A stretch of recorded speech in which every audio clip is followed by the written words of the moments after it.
Well, welcome to Caching in the Northwest. This is the official podcast of GeoWoodstock 18 right here in the great Pacific Northwest. Each week we're going to talk about caches and cachers from here and all around the globe. So while you're staring at the sun through smoky skies, we'll be caching in the Northwest. Well, it's what time is it? Because right now it's scheduled to be a monkey-free zone this evening. So that must mean it's time. Let's bring in a violin virtuoso. Some say he takes making beautiful music together to another level. And others say he makes fiddling in the woods respectable. All we know is he's called Keats. Hey everybody, thanks so much for having me on the show again, guys. It's awesome to be back. We're glad you're here. Thank you. Yes, you're welcome anytime. And tonight we're talking all about Keats. We are. It's all about Keats all the time. But before we get into talking about Keats, a quick reminder that we appreciate the support of our patrons who help keep this podcast coming each and every week. And special thanks to Landsharks, our corporate Denali level sponsor. Now, if you want to know more about Landsharks, head on over to landsharks.ca. That's Landsharks with a Z. .ca and find all the specials that they've got going right now. And if you want to know more about supporting the show, click the Patreon link somewhere there on the cachingnw.com website. I think I see it. It's somewhere there. You find it. It's over there. Yeah. Hey, are we glowing? We should. You know what? It's time for the glow. That's the geocaching log of the week. So whether you read it or whether you wrote it, we want to hear about it because great logs simply make geocaching better. How would they get it to you? Well, you can send an email or a field recording to feedback@cachingnw.com. You can call in to 253-693-TFTC or use the voicemail tool right there on the website and show us how you glow. Field recordings. I don't think they exist. Well, let's see. This week's... Full size. That's right. This week's glow, let's see if I can go all glow here, from Stevens ad infinitum, sharing his glow from the northwest corner of southern Utah. We'll accept that. He said, this is my log from GC Tango Golf Yankee Quebec, called Look Both Ways. The log reads, yes, I can say I climbed a volcano. The rocky little road provided me with a small glimpse into what this find was going to entail. After my 10-minute rock avoidance approach, I parked at the base of the volcano. Although this is a dormant cone, it still has many dangerous attributes. Ha! Bring it, I said as I began the incline. It may be slow going, but nothing like I read in previous logs. About halfway up, my strength began to wane. Good thing I'm stubborn. Carefully placing every step forward, the chunks on volcanic rock began to increase in size. It was easier then, unless you picked the loose one. Only twice did I graciously lie prostrate before I reached the summit. Take that, lava mountain! I chided the sleeping peak.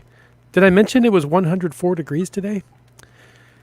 It was only on top of the peak when the breeze that accompanied me during the climb ceased. Did I mention that I was not only stubborn, but foolish? Oh well, the smiley will make it all better. It was not long until I had signed the log, took my triumph photos, and began my descent. It was then that I felt the slumbering beast awaken. The path that held solid shortly before gave way to a tumbling landslide.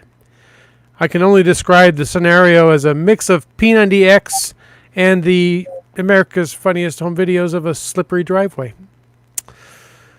As I windmilled my arms and reverse backpedaled my feet, there were several occasions of deep lunging that threatened holes in the seat of my jeans. Every few skidded steps, I recalled episodes of The Three Stooges and Charlie Chaplin skits from my youth, marveling at the similarities. I thanked myself for not encouraging anyone to accompany me, so that I can claim pure victory over my foe. I finally stumbled to the base out of breath with shoes full of pebbles. I feared to curse the giant again, quickly escaped in my truck, and dared not to look back in case it were to swallow me whole. I had survived this time. Woe to the next traveler! It might seem quiet, but do not mock the mighty mount. Its eyes are dim, but the ears are keen. And he adds, thanks, guys, for an amazing show every week, which we always appreciate hearing from you guys. So thank you. That was Ooh. a worthy glow. And there was a loose shark in the background. Well, you know, that happens from time to time around. Those sharks, they sneak in when you least expect them. That's what I love about geocaching is we can see people's literary prowess in this hobby, which is really nice to see. Because great logs simply make geocaching better. Ooh.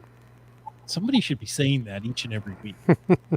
He usually does. Occasionally we have to prompt him. Now, we got a recording this week. Not necessarily a field recording, but very similar. In fact, shall we have a listen? I think we should. Here we go. This is Wet Coaster calling in a milestone, not a glow recommendation. I'm sure at the beginning of the year, many people had caching goals in mind to work towards. Well, to paraphrase something that might have been said on a low, the Canuckwurst has really hit the fan this year. I'd plan on adding possibly 3 more countries to my list of finds, including another continent. Well, great plans and all. One target I did have was to hit a nice round milestone. Didn't look too good. I was working in Ontario and there was a complete stop to new hides, events, everything. I went from 108 finds in March to 3 in April. Many people were disabling their caches or archiving them. It was like a lot of people were holding archive parties, but nobody was invited, and the reviewers weren't complaining about them at all. Things picked up when I was able to come out west and spend time with my family. And on 30 August, I was able to make find number 5,000 on Golf Charlie 4 Juliet Tango Tango Foxtrot Willoughby Trail Cache.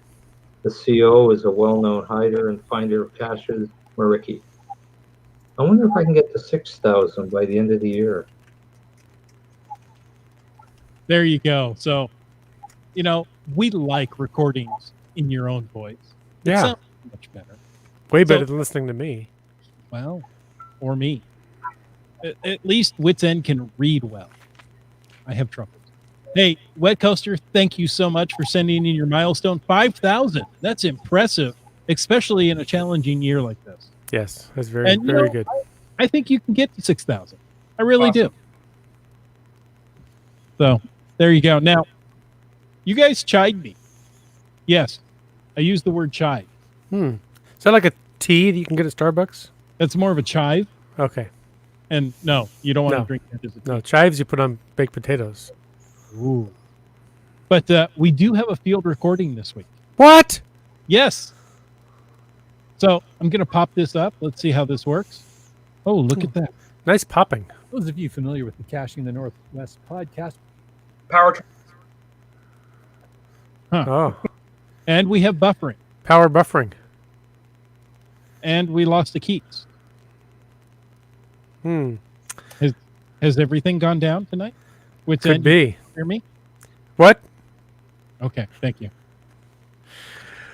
Well, this didn't work the way I wanted. Well, Keats may come back. With field recordings. Well, this week I thought I would send you, Chris, a field recording from a field of goats.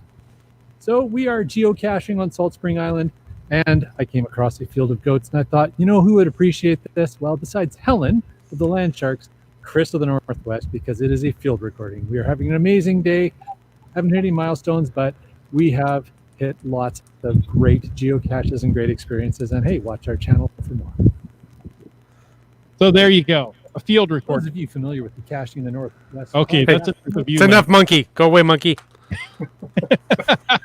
Monkey doesn't get reruns. Monkey's on vacation. There you go. A field recording, folks. Now that Wow. video, but you could just do audio if you'd like. So Awesome. So much for a monkey-free zone tonight, huh? exactly. He has a way of showing up when you. It's like a bad penny. Exactly. And Keats, thanks for popping back in. Uh-oh, can Keats hear us? Oh, thank you. Yeah, my pleasure. Thanks for having me on. Go, can you hear me? Yes, we can hear you. I think there's a delay issue going on, but we'll work through it. It's going to be great because, you know, yes. Yeah, Thursday nights, the internet slows down and we don't know why. Oh, we do. Oh, we do. It's caching in the Northwest. I was feigning ignorance, but we know. Oh, okay. It's trying to go for that plausible deniability. MC3 Cat says it's an internet brownout. Oh, yeah. That's better than an internet brown note. Ooh.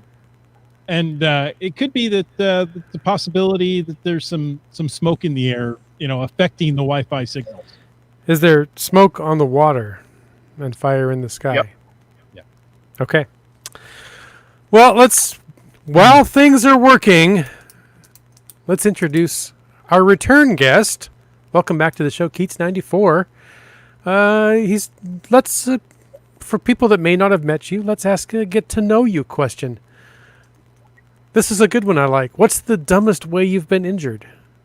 Where is home and what's your favorite type of geocaching experience? But I like the dumbest way you've been injured. That's a really good starting question. I would say the dumbest. Oh. Uh-oh. What's the dumbest way you've been dumped off a podcast? Ouch. Slowing the internet down on Thursday night, it's a real thing. It really is. Apparently, it's an international thing as well. I nearly disemboweled myself at a geocache with you. I think that's one of the dumbest ways I've been injured. And that was on the way to the bloated, festering head of my first victim. Your first victim. Which is the name of a cache, not the description of my victim. Yeah. Well, shall we try again with Pete? Hear me now? Pete, how are you? Hello? Yes, we can hear you. Hey. Okay. Let's see if this will work. Okay. Dumbest way I've been injured. I decided I would touch a pole out of a moving car and it fractured my wrist. That was probably the dumbest way. And me having to explain to the ER nurse about my injury was probably one of the most awkward explanations. I was like, oh, I thought I would, touch a post from the moving car and kind of went back on itself and it's not supposed to do. So I've learned from that incident, and I have been injury or broken bone free since grade 9. So fingers crossed, everything's good. That reminds me of a friend of mine. Go ahead. Oh, buffering. Sorry, I was going to say geocaching. Oh, buffering. Go ahead. Sorry, can you hear me now? Yes. Okay, sorry. I was going to say that geocaching is a very risky hobby in some cases, and so far I've been uninjured for the most part while I've been geocaching. So, yeah. Fantastic. That's good. I can't say that. I've nearly disemboweled myself, twisted my ankle on both sides, stepping in a hole. Inside and outside? Yeah. Both sides of the ankle were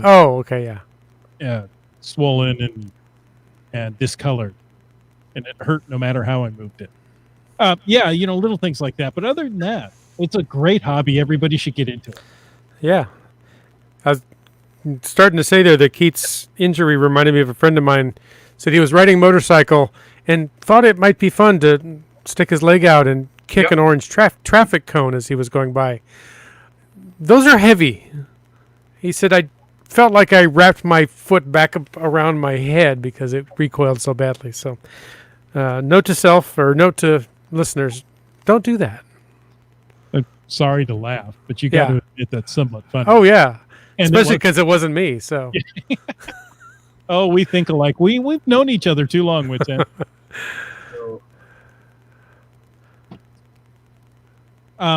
No, bad idea. Bad idea. Now, Keats, you have done some great videos lately, and heck, you've even been on TV fiddling in the woods, and we're talking with a violin. So, I mean, it's on camera. We all know what you're doing. What got you started playing the fiddle in these remote and serene locations?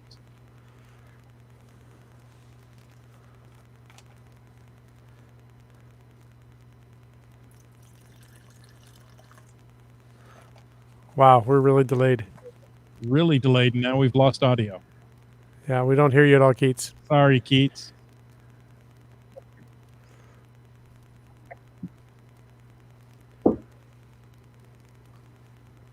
This is going to be an interesting show. Yeah.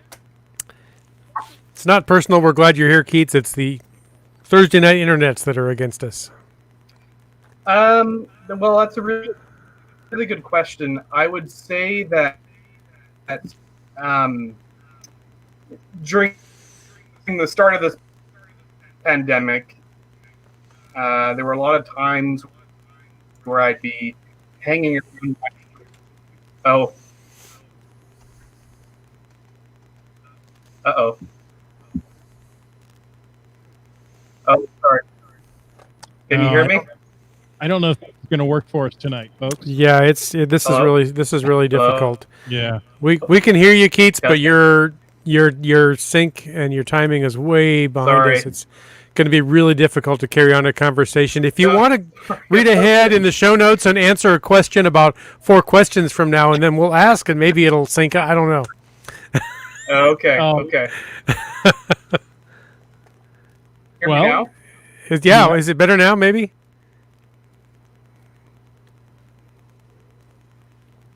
Let's go 1, 2, 3. How did that sync up for you? Delay. Yes. Yeah. Maybe you could turn off your video and try just audio and see if that helps. Let's see, can I do that? Okay, so the Okay. response to that was pretty quick, so maybe we can carry on a conversation. Can you hear me? But now we don't hear him. Oh, there we go. are. Okay. So, should we continue going on here, Keats? Yeah, here's the solution to the problem. Dang. Komokino says take the cartridge out and blow on it.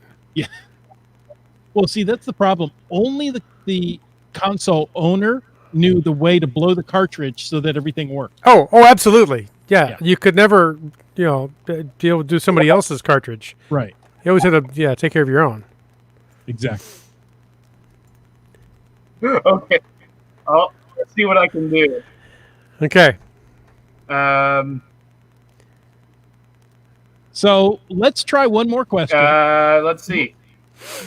Okay. Yeah. Okay.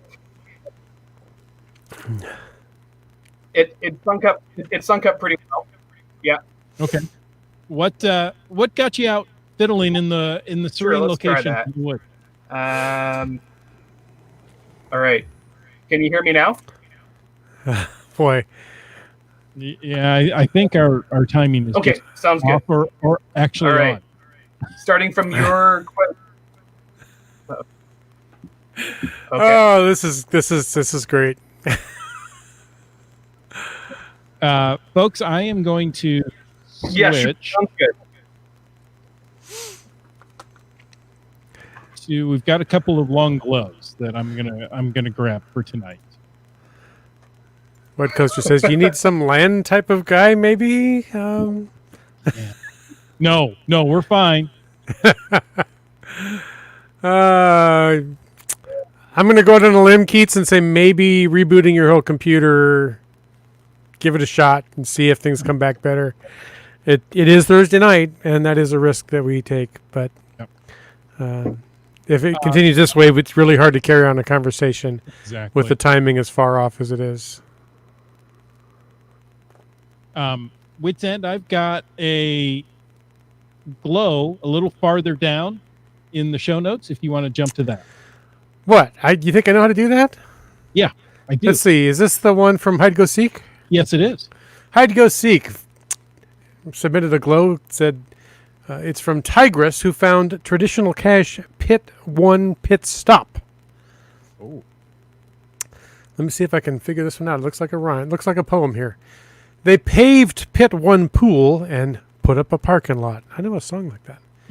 With a trendy lodge, a fence, now a private hot spot. Don't it always seem to go that once you leave home, the home you left's gone. They paved with Pit 1 pool and put up a parking lot. And no, I'm not going to sing this. Oh, man. We drive down the lane feeling like we're the museum.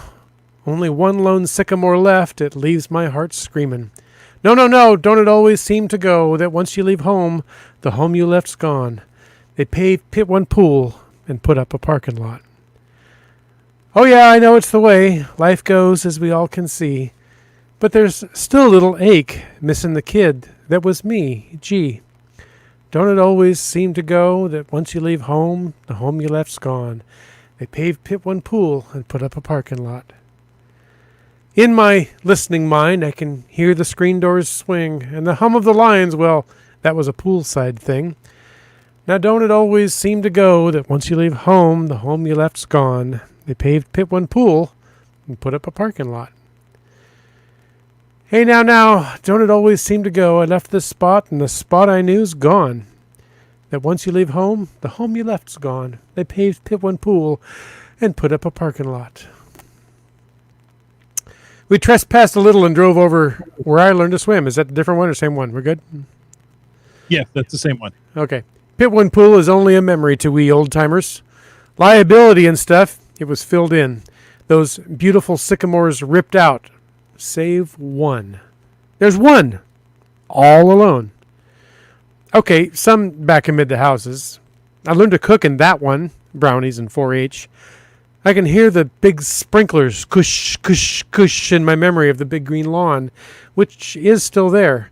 The hum of the power lines that we swam under. Didn't worry us. Water Weasel and I stared out at the outflow. Down there is where we used to put in to ride the Pit 1 rapids. We'd shoot down that chute. Right then. Down the lanes to ground zero. Oh, I remember that stretch of river. I wiped out and lost my shirt there. Got the worst sunburn and rubber burn. Still shudder 33 years later. I'd forgotten about the Lions Club picnic area. And this cache. Much to the disgust of the local lizard population, it took us a long time to find this booger. Crazy, too, the hide's not especially special. It really is a regular-sized cache, and it just blends perfectly. Circled for, well, I don't want to say how long. And we're actually giving up. Just one more pass, dang it. Slightly different angle. Oh, man. We suck. We so suck. The lizards agreed. Just sign the log and leave already. Well, at least we didn't DNF it. There was a wide load escort at the cache at the Pit 1 turnoff. My dad burned up his gas truck there in '69. Back duels snapped their lug nuts and went down the highway without him, so that turned into a DNA. Did not attempt. Sigh. And we are so out of time. See if we can grab the one at Fort Crook, then get ourselves back to Redding where the family is meeting us for dinner. Ah well, so much left undone, unseen, unsaid. Maybe I'll make it back in something less than a decade. You never know. Yay for finding this booger cache, though. Jeez. Tigress and Water Weasel decided that the road less traveled was the one to cache. Nice. That was nice. I mean, and they put a song in there. Yeah. No, wait, sing it, but... I'm not a singer. I'm a lot of things. I'm not a singer. You know, I'm stubborn. My wife prefers the word determined. Okay, thank you. I'm determined. Yes. Keats has rebooted his computer, and he's hanging out backstage. I'm going to try to bring him in. And Let's give it a shot. One more time. Here we go. Hello, Keats. Hello, everybody. Oh, Hey. Oh, I like this right now. That's almost a conversation right there. Okay, so sorry about that. I hope that No everything worries. is smooth. Should I talk slower? Starcaster suggests that maybe Land Monkey put a virus in that video, because that's when the problem started. Land monkey. I am sort of underground here, so I'm wondering if maybe that might be an issue too with the Wi-Fi reception. Well, right now, I think we're able to carry on the conversation. So let's try to pick up where we left off, which if I'm scrolling back up here, you were talking about fiddling. What got you out fiddling in the woods? Very good question. So what I would say got me out is during this whole pandemic, I was temporarily laid off from my job at the time, and I wanted to figure out what to do. So what did I do? I headed out into the woods and thought I would kind of rediscover my fiddle playing. I started playing in grade 9, and since this whole pandemic hit, I was kind of watching some of the fiddle concerts over in Cape Breton, and thought, why not? I'll start learning a little more, and I subscribed to an online fiddle lesson course, and so from that point, I'm kind of just methodically going through all the steps. I'm kind of going through some certain tunes and stuff like that, and learning these things called grace notes, which it's just kind of things that add more texture to the tune. So slowly but surely chipping away at that, and it's fun. I quite enjoy it. That's awesome. Do you bring your fiddle with you every time you go hiking? I try. I kind of hope that at some point I'll be able to find a fiddle-compatible backpack, so I can take it up the trails, up the mountains, and I think I could probably take it on a short hike, but I still have yet to find a good carry-on case to bring it on my major hikes, which I hope to at some point in the future. Nice. No, I remember, early on, I started a couple of musical instruments, and my mother would have preferred had I gone out in the woods to practice rather than being in the house. But well, yeah. The people that I was staying with, I kind of felt bad playing my violin in their basement, so I thought, why not? I'll get some fresh air and play outside, and it's great. It's calming, and I think it's a really good environment to practice in. Yeah, and I love fiddle and banjo and bluegrass music. Swallowtail Jig that you did on TV, that's one of my favorites. It's a great one. Yeah. So, let's see. It says you've been exploring BC and finding some great places lately. So, can we talk about that? Let's go to the Pemberton region first. Where have you been up there recently, and do you have any tips for people that are heading there or getting up there? Yeah. So Pemberton is about, I'd say, a 2 to 3 hour drive from Vancouver area. And I highly recommend anyone to drive Highway 99. That is actually the only way to get up there, but it is a fantastic drive up Howe Sound, through Squamish, past Whistler. And of course, this is the same area where the 2010 Olympics were held. So it's definitely a very scenic drive. Yeah, and basically after you go past Whistler, you're about half an hour away from Pemberton. And so the hike that I went on was a hike called Twin Lakes, and it was actually it's about, I'd say, 30 to 45 minutes north of Pemberton, near a place called Darcy. So you drive past Pemberton, and then you're just driving along this road until you reach the town of Darcy. But then you have to, before you hit the main town, you make a right, and you go up this very, very remote, rocky, kind of one-way Forest Service road. It's called the Halemore Forest Service Road, and it takes you about 16 kilometers. I'm not sure what that is in miles, but 16 kilometers. Exactly. And that basically takes you up to this area where there was a rock slide, and basically you park your car, and then after that you're just walking up this trail a considerable distance. I'd say it's about it's about 7.5 hours to finish this hike with a night pack. You could probably do it in maybe about 5 hours with a day hiking pack. We quite frankly took it very easily up there. It was just, we had like about 40 pound backpacks, and it was definitely challenging because it was also raining. And thank goodness along the trail we actually ended up coming across this cabin, so we were able to kind of wait out the rain a little bit, but didn't quite let up. So after that we just thought, why not? We'll just we'll just go up the trail further and further, to our ultimate campsite at Lower Twin Lake, it was called. And absolutely gorgeous scenery up there. I highly recommend this hike.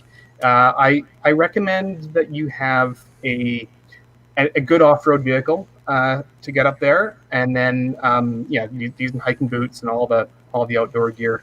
But you go up there, and especially in the summertime when you have the wildflowers, you have the grass.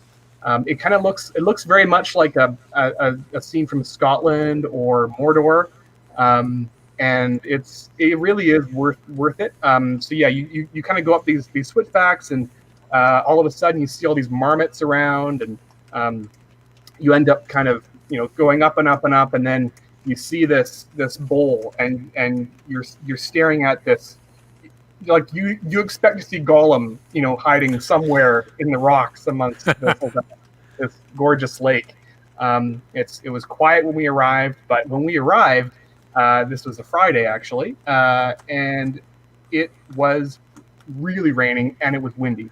And so the first task that we had to do was to pitch our tent, and so that was quite fun. It was definitely wet, but thank goodness the rain it cleared up, and I had a nap, and then I woke up, and there was this, like, we just looked over this gigantic view of just mountains and mountains and mountains.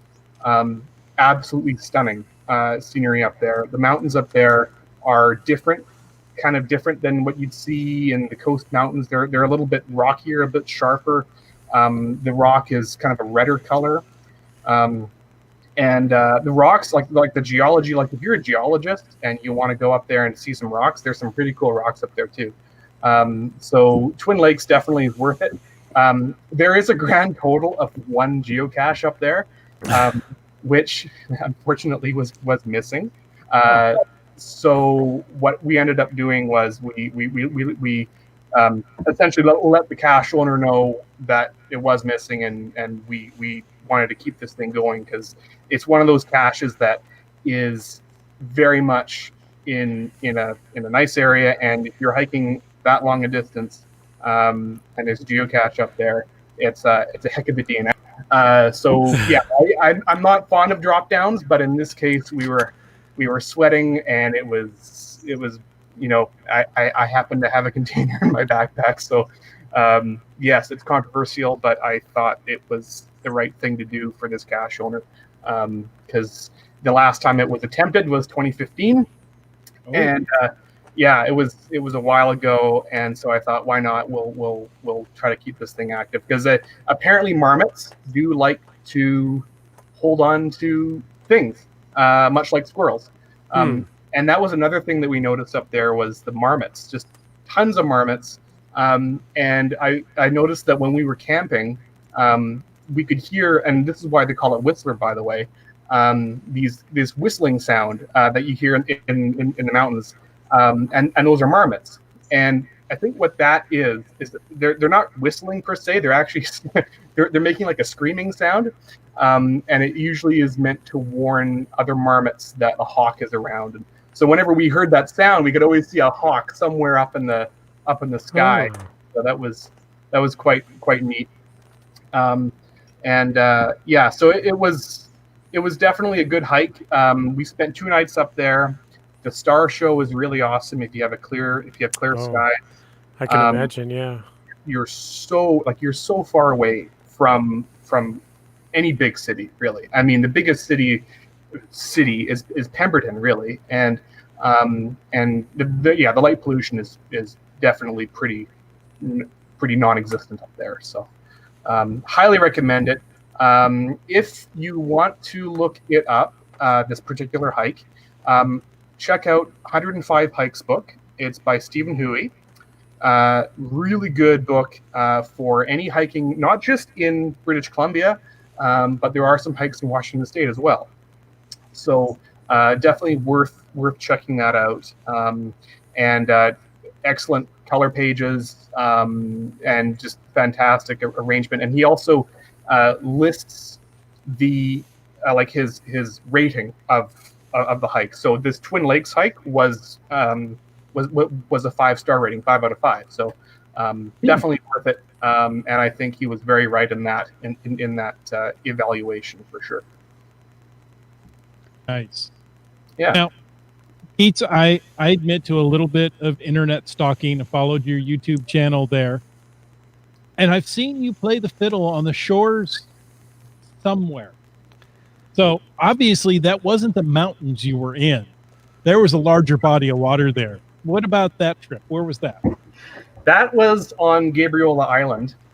Gabriola Island is east of Nanaimo, where all the Nanaimo bars are, apparently. Ooh. Yes. Nanaimo bar capital of Canada happens to be Nanaimo, fun fact. But anyway, yeah, Gabriola Island is a very nice kind of, it's a Gulf island, and it's where we were staying, where we were at a family cabin. We're staying with my friend's family out there, and we were just kind of chilling, and I brought my violin with me, and the sunset was just right, and I thought I would kind of play along, and another really excellent place to practice. I'm a little hesitant sometimes when I bring my violin to a salty ocean, because it's amazing how the instrument can be very sensitive to barometric pressure changes. It can actually change the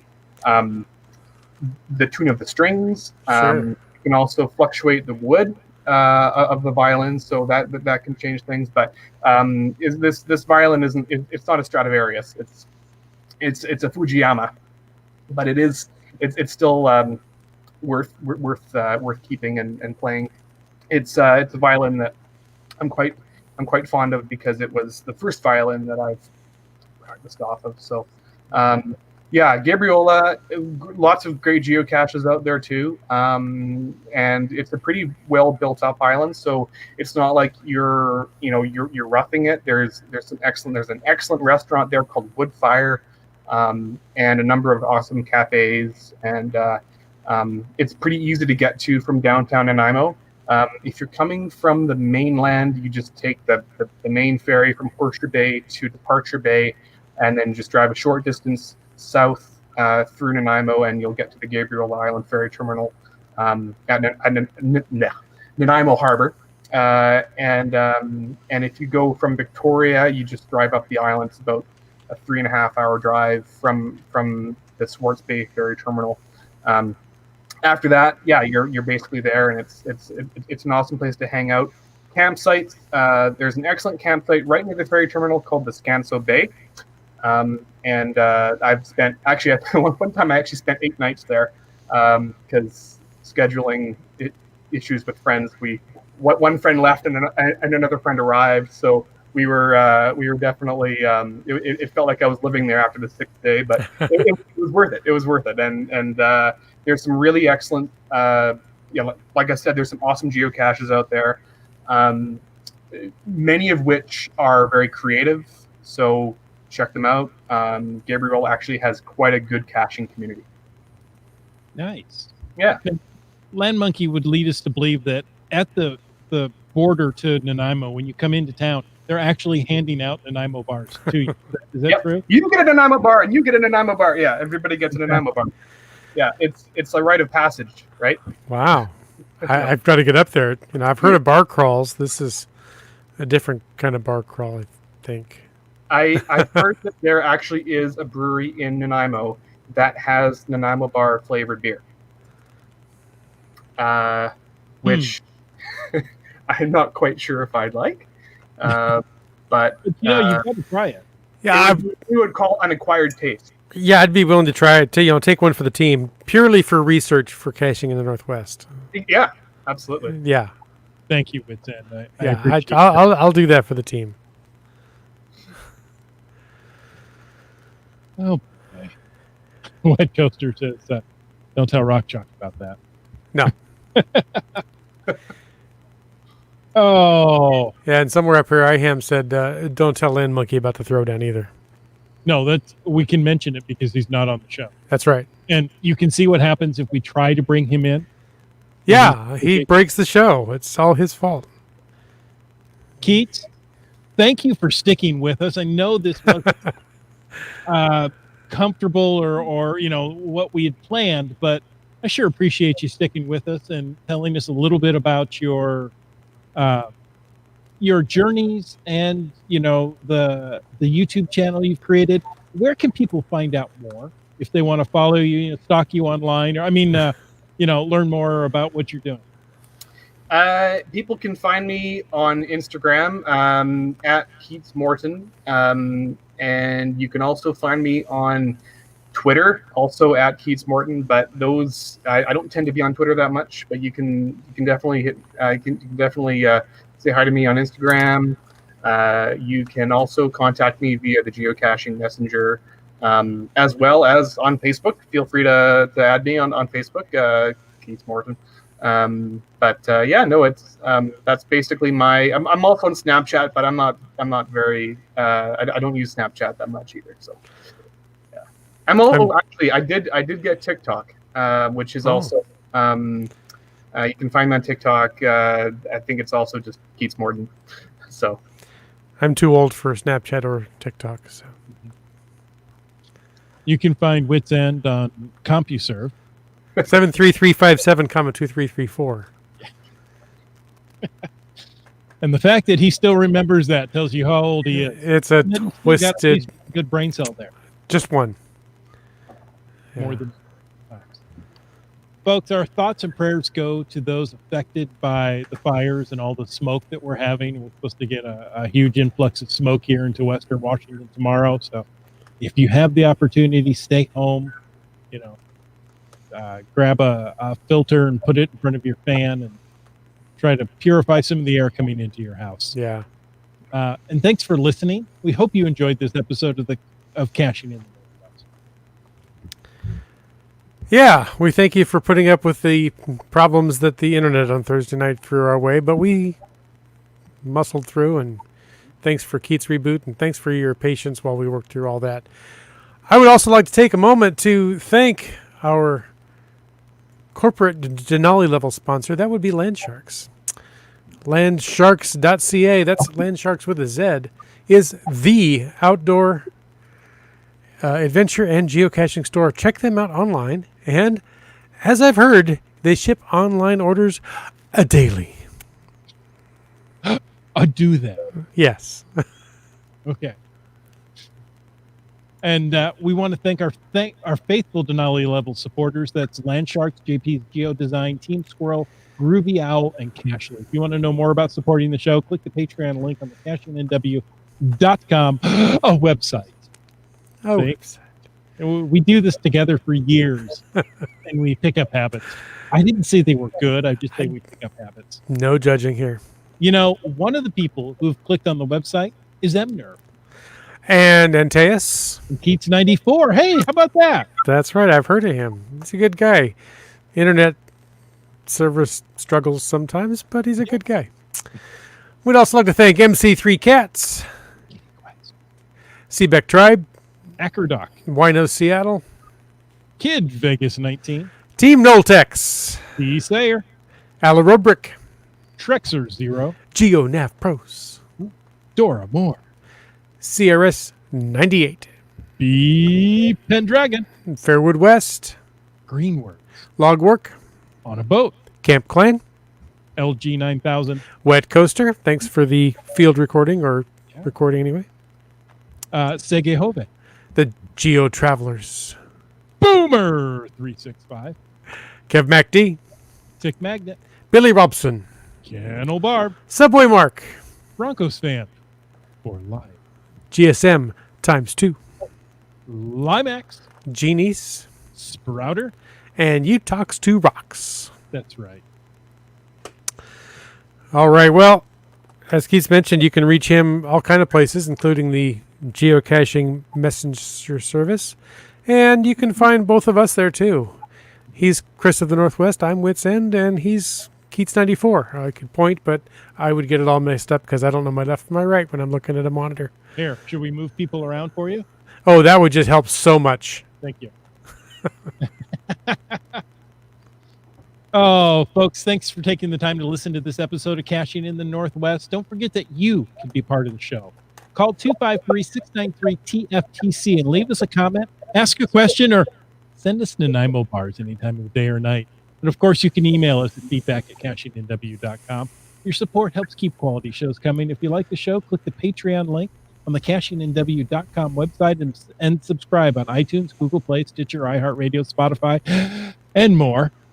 That's kind of my weekly challenge right there, reading all that in one breath. Gives us a thumbs up or a very comfortable review. The show is produced by Chris Umpenauer, Jim Paulwoods, and Jay Kennedy. It's licensed under a Creative Commons Attribution 3.0 license, copyright 2020 by Chris Umpenauer. Folks, and Keaton. No, and Keats. Sorry, I'm thinking of someone else. I'm trying to do two things at a time. And I'm a guy. Yeah, that doesn't work well for you. I've seen it happen. And Keats, I ask you to stay tuned for The After Show. Ooh, I think he said that. Let's try it again. The After Show. Yeah, he did. we're getting in sync now. Does that mean that I have to talk like this the rest of the evening? Say the after show. The After Show. Ooh, that's pretty good. No, you don't have to. Oh, good. Then I won't. But then you are. Okay. I'll spare everyone that misery. Oh, let's see. The first one we have is from CRS98. He says, I hit a milestone a few weeks ago. 1,000 DNFs. Okay. Wow. At GC4 Foxtrot Alpha 7 Echo.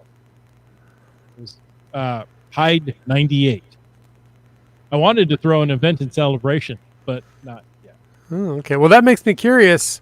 DNFs versus find rate versus total count kind of thing. It's kind of like a batting average. Yeah. How does your find rate compare to your DNF rate? Ooh. DNF pride, you just have to embrace the DNF. I mean, clearly, I think that DNFs are a sign of working hard at the game. And yeah, you know what? Sometimes you win, sometimes you lose. It's just part of the game. I would agree. And GSM times 2 says, congratulations. Good job. There are challenge caches that you don't qualify for until you have a certain number of DNFs. And people will tend not to put a DNF. So thank you, CRS98, for playing the game. I think it helps the game overall. Mm-hmm. And currently he's at 13,000 finds. So congratulations on that too. That's quite an accomplishment. Yeah. So 1/13 geocaches the attempts he doesn't find. Yeah, I like 13. 13 is a good number. I don't know what that is as a percentage. It's a percentage. It is. Brylang, heard of this guy. Sorry, I got distracted by the shiny stuff in the chat. Brylang, yeah. 7 more Gold Country caches to go to finish the geo. Yeah, but aren't there some bonus caches he could get too, and he's choosing not to? Yes. Yeah. I think that's a real letdown. Yeah. So my question to Brian is which 7 caches does he need to find? And does he want someone to tag along with him on those? Oh.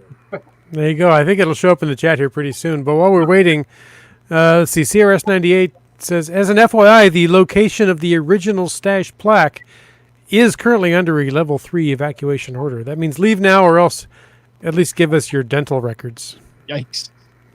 I'd say leave now, considering those two options. Yeah. So thank you, CRS98, for the.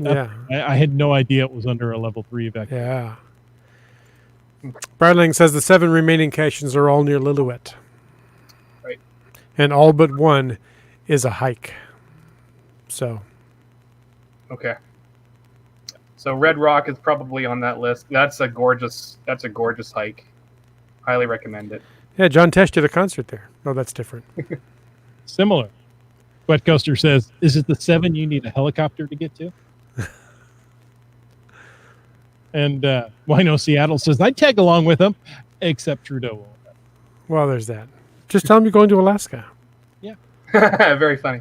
That and your wife and the new baby might do that too. Yeah, be a problem too. Oh, and one is on an Indian reserve that may be currently closed to the public. Yeah. Hence the helicopter. Yeah. With Yeah, that, rules don't apply. Yeah, if you can afford a helicopter, you can pretty much do whatever you want, right? Yeah, the indigenous reserves in Canada take COVID very, very seriously. So it's likely that anything on indigenous land will be closed to public. Okay. Interesting. When we were going up to Twin Lakes, we had gone past the Forest Service Road, and so we ended up driving into Darcy. And Darcy is a native community, and we actually came up to a roadblock, and so we had to say, oh yeah, no, we think that we went past the turnoff, and they were very, very friendly about it, but we were like, uh-oh, I hope that we're not going to get questioned like why we're here and all that kind of stuff. But yeah, it's but yeah, no, that the trail up to Twin Lakes as of now is still open. Okay. Yeah. So yeah, they are serious then. They want to keep their communities safe. Absolutely. Yeah. And lock it down to outsiders for the time. Yeah. I can respect that. Yeah. Absolutely, Local traffic only. Yeah. Hey, in the DNF topic there, I see Brylang posted that he has 941 DNF logs. Bob Nex has 417 DNFs. And that just reminds me that we are currently talking tonight on podcast episode 372. And for a long, long time, I have thought we need to do a DNF-focused show for episode 404, Cache Not Found. So if you have some interesting DNF stories or counts or other statistics or otherwise, send them in to feedback@cachingandw.com, because 404 will be here before you know it. Yep. Or maybe it won't. You never know. On a Thursday night, things just get slow. Yeah, Barn's technical difficulty. See, we proved it that this podcast breaks the internet. Yeah. Yeah. So, there It's you have very it. true. Folks, thank you for sticking with us tonight. Yeah. Don't. But before you go, though, I just want to throw a little teaser out for, maybe for patrons, that there's something coming. Maybe it might involve a little mind reading. Not sure. Maybe. Now, there's a prop. Holy cow. Yeah, that is impressive. He made that in less than a weekend. Wow. Did you weld that? Not a word. Not a word. Not a word. Okay. That's cool. Oh, it's impressive. And folks, until next week, even if we can't read your thoughts, get out and get caching in the Northwest.